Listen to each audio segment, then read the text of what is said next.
Di mana dengan adanya rumus itu, kita bisa menjelaskan segala hal yang ada di alam semesta. Ketika itu berhasil disatukan, ya, maka yang terjadi adalah kita bisa menjelaskan segala, hampir semua yang ada di alam semesta ini, fenomena alam kan, termasuk apa yang terjadi sebelum Big Bang, yang menjadi misteri sampai saat ini kan.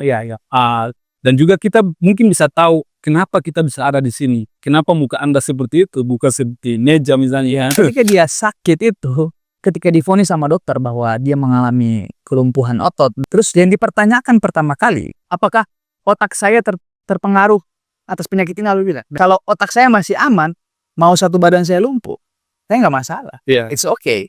Pada saat kita cross event horizon, masuk ke dalam black hole, yang terjadi adalah apa yang disebut sebagai proses spaghettification. Kayak kita say Luffy. Iya, One Piece. Ya, Dia rakus gitu ya. Semuanya mau disedot. Dia mau sama kayak siapa? Pejabat.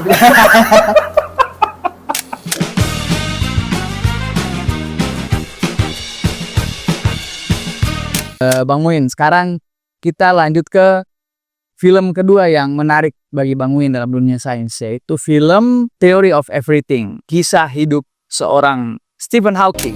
I study the marriage of space and time. Wind back the clock. Keep going. I don't know how. Yet. Why? I'm okay. He has pneumonia. My name is Stephen Hawking. Both scientific. There is hope. Tapi di sini saya pengen gali lebih dalam mengenai teori-teori fisika yang dibawa di dalam film itu. Kita gali aja sedalam-dalamnya, kira-kira sejauh apa dia berkontribusi nyata untuk dunia sains internasional.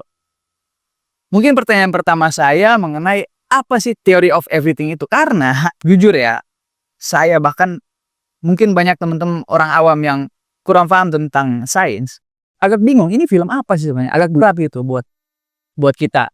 Nah, dari Bang Win sendiri mungkin bisa disederhanakan, istilahnya bahasa bayi ya. Dari Bang Win kira-kira apa sih theory of everything ini? Oke, jadi theory of everything itu adalah salah satu teori yang digagas oleh siapa Stephen Hawking ya. Sebenarnya itu bermula dari Einstein. Jadi Einstein pada saat akhir hayatnya itu dia punya keinginan atau mimpi untuk menggabungkan seluruh hukum-hukum alam yang ada di alam semesta ini menjadi salah satu rumus saja gitu. Jadi semua rumus-rumus yang kita tahu saat ini itu pengen digabungkan menjadi satu rumus saja. Dikompres Ya, gitu ya. Jadi dikompres, disatukan menjadi salah satu rumus yang panjangnya kurang lebih 1 inci, di mana dengan adanya rumus itu kita bisa menjelaskan segala hal yang ada di alam semesta. Everything. Theory of. Jadi ide besarnya adalah menggabungkan teori relativitas umum yang digagas oleh Albert Einstein, kemudian digabungkan dengan teori mekanika kuantum. Jadi dunia makroskopik dengan dunia mikroskopik. Teori relativitas umum itu kan teori yang menjelaskan tentang gravitasi dan ya, jadi gravitasi yang kita tahu di SMA kan misalnya gravitasi Newton dan gaya tarik menarik antara dua benda. Nah, menurut Einstein gravitasi itu bukan tarikan antara dua benda, tetapi efek dari kelengkungan ruang waktu. Jadi ruang waktu itu melengkung akibat hadirnya sebuah benda yang cukup masif atau benda yang masanya besar, dia melengkungkan ruang. Nah, itulah gravitasi sebagai kelengkungan, sebagai manifestasi dari kelengkungan ruang waktu. Sementara kalau misalnya mekanika kuantum itu kan ilmu yang mempelajari tentang perilaku partikel-partikel terkecil kan. Kita di SMA belajar tentang atom. Atom itu terdiri dari proton, neutron, dan elektron. Proton, neutron itu masih terbagi lagi tuh. Jadi quark gitu. Quark up, quark down. Nanti tahu naik ya. Jadi intinya kuantum itu mempelajari tentang perilaku partikel-partikel terkecil tersebut. Nah, theory of everything itu hadir untuk menggabungkan dua dunia ini. Dunia makroskopik dengan dunia mikroskopik. Nah, ketika itu berhasil disatukan, ya, maka yang terjadi adalah kita bisa menjelaskan segala, hampir semua yang ada di alam semesta ini, fenomena alam kan, termasuk apa yang terjadi sebelum Big Bang, yang menjadi misteri sampai saat ini kan. Dan juga kita mungkin bisa tahu kenapa kita bisa ada di sini, kenapa muka Anda seperti itu, bukan seperti Neja misalnya. Jadi dengan hadirnya teori of everything, kita mungkin bisa menjelaskan banyak hal gitu, termasuk eksistensi kita sebagai manusia di alam semesta itu sendiri. Tapi selain obsesinya dalam mengejar teori of everything tadi untuk merumuskan itu menjadi satu rumus yang padat sendiri gitu dan bisa menjelaskan semua hal. Kira-kira Stephen Hawking ini karyanya apa aja sih yang mungkin sampai sekarang masih berdampak bagi kehidupan umat manusia? Oke, jadi berbicara tentang karya-karyanya Stephen Hawking ya, kita sebelumnya sudah bahas tentang black hole kan. Nah, di black hole itu Hawking merumuskan salah satu gagasan yang cukup penting yang disebut sebagai radiasi Hawking. Jadi di black hole itu kan ada yang namanya event horizon kan, yaitu batas tak kasat mata, di mana kita hanya bisa berada di luar event horizon gitu. Ya. Pada saat kita cross event horizon, masuk ke dalam black hole, yang terjadi adalah apa yang disebut sebagai proses spaghettification. Kayak kita say Luffy. Iya, One Piece. Ya. Jadi ketika kita sudah cross the event horizon, there is no way to go back. Iya. Satu tersedot masuk. Bahkan cahaya pun tersedot ya kalau Iya, oleh. makanya disebut black kan, Iya. karena tidak ada cahaya yang masuk lolos dari cengkraman black hole. Kita bisa melihat sesuatu karena ada cahaya yang dipantulkan ke mata kita kan. Kalau tidak ada cahaya yang dipantulkan ke mata kita, otomatis gelap semua ya. Sama seperti masa depan kita. Ganti diri amat bang. Oke, jadi intinya itulah kenapa black hole itu gelap. Karena tidak ada cahaya yang dipancarkan ya, pantulkan ke mata Dia kita. rakus gitu ya. Semuanya mau disedot. Dia mau sama kayak siapa? Pejabat. Semuanya mau diambil, cahaya diambil, semua disedot gitu. Oke. Iya. Jadi mereka Iya. seperti black hole. Iya. Oke. Oke, jadi itu salah satu yang Stephen Hawking. Nah, konsep radiasi Hawking itu muncul di event horizon gitu. Jadi di event horizon itu ada partikel-partikel virtual yang muncul secara alami. Nah, sebagian partikel itu kemudian jatuh ke black hole, sementara sebagian yang lain lolos gitu. Yang lolos itu yang disebut sebagai radiasi Hawking. Itu salah satu dedikasi dia dalam bidang teoritis, ya kan? Terutama mengenai black hole tadi. Kemudian soal dia juga punya teorema singularitas bersama salah satu peraih Nobel fisika saat ini namanya Roger Penrose. Mereka yang menggagas teori singularitas kan. Jadi gagasan mereka itu menyatakan bahwa alam semesta kita itu pada mulanya itu berawal dari satu titik yang sangat padat yang volumenya hampir mendekati nol gitu. Yang sempat saya singgung juga salah satu tokoh populer ya. Itu saya bahas di video saya juga karena dia menantang teori singularitas tadi.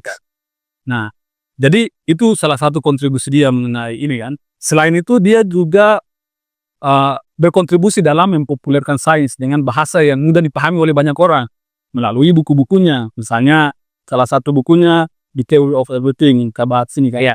Kemudian buku yang lain misalnya A Brief History of Time, kemudian ada The Grand Design, kemudian ada The Universe in a Nutshell, kemudian ada juga buku yang saya baca akhir-akhir ini yaitu adalah Brief Answer to Big Question.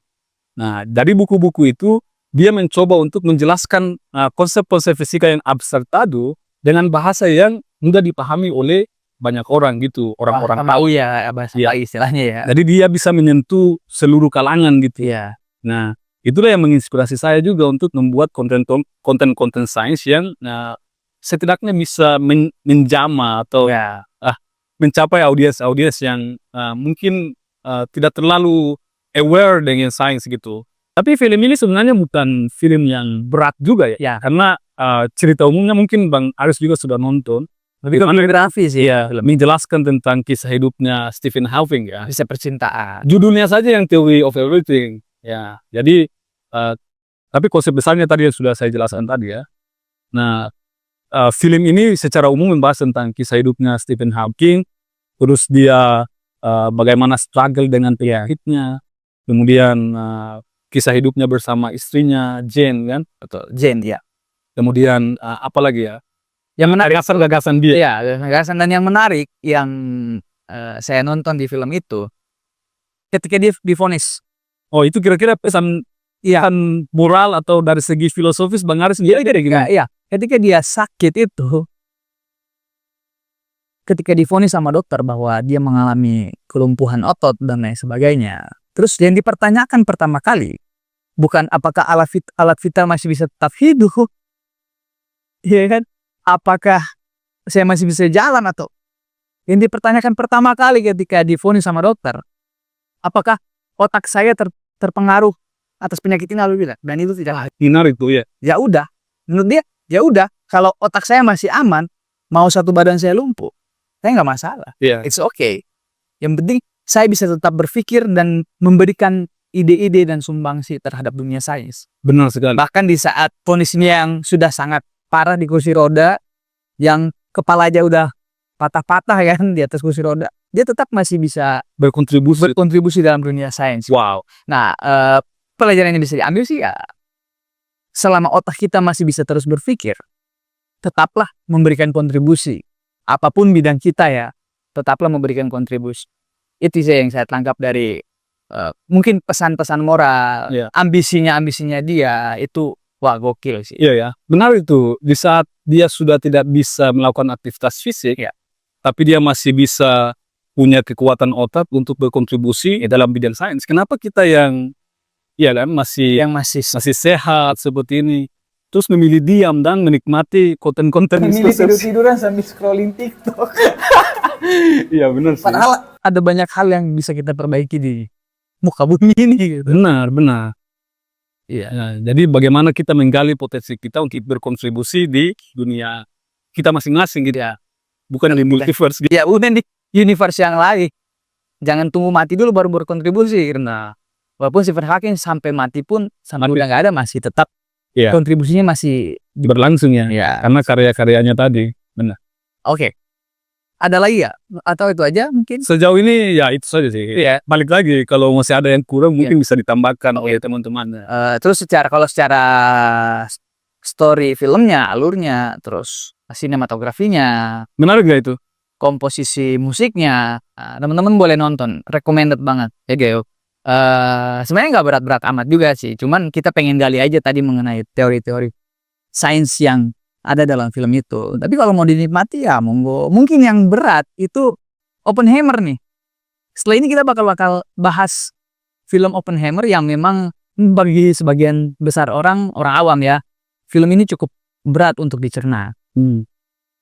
Nah mungkin setelah ini part berikutnya, part ketiga, kita bakal bahas film Oppenheimer dari segi sains, dari segi politik, sosial, dan lain sebagainya. Oke? Dan yang pasti bagaimana pengaruh Oppenheimer dalam Kemerdekaan Indonesia. Ya, itu.